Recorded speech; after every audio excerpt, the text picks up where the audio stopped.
welcome back. Today we are going to see about syndromes, as we all face difficulties in remembering syndromes, and today we are going to discuss about cleidocranial dysplasia. So come, let us go into the topic. Cleidocranial dysplasia. So what are the exclusive features found in this syndrome? As the name suggests, cleidocranial dysplasia, we have deformities and abnormalities in ossification of clavicle and the cranial bones and abnormalities found in thorax region. So, when we hear the name cleidocranial dysplasia, this picture should come into your mind so that it becomes easier for you to remember the oral manifestation and the clinical features of this disorder.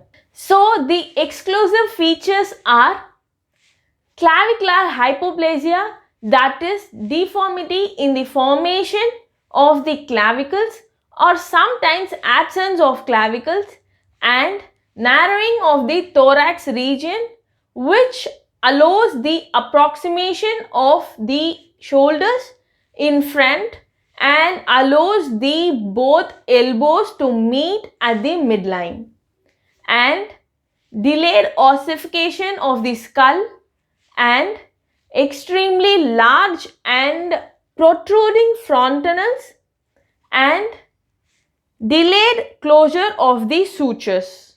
As we mentioned in the exclusive features, the closure of the suture is delayed, so the frontanals remain open until the adulthood, but most of the sutures are closed with interposition of vermian bones, and the bossing of the frontal, parietal and the occipital bone gives a spherical globular shape to your head with small face, which is referred to as Arnold's head, due to an Chinese who settled in the South Africa changed his name to Arnold.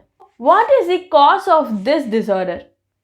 This is an autosomal dominant disorder which is caused due to lots of chromosomal abnormalities, which include rearrangement of chromosome number 8 to 6 and mutation of core binding factor alpha 1.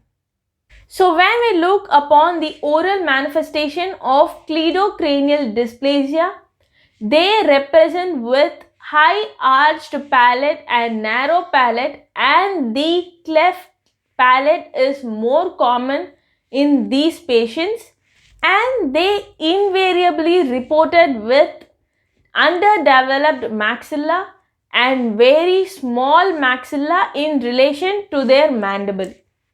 So in some cases, they have also reported that maxilla is in their normal size, but mandible is larger than the maxilla. And the lacrimal bone and the zygomatic bone is also underdeveloped.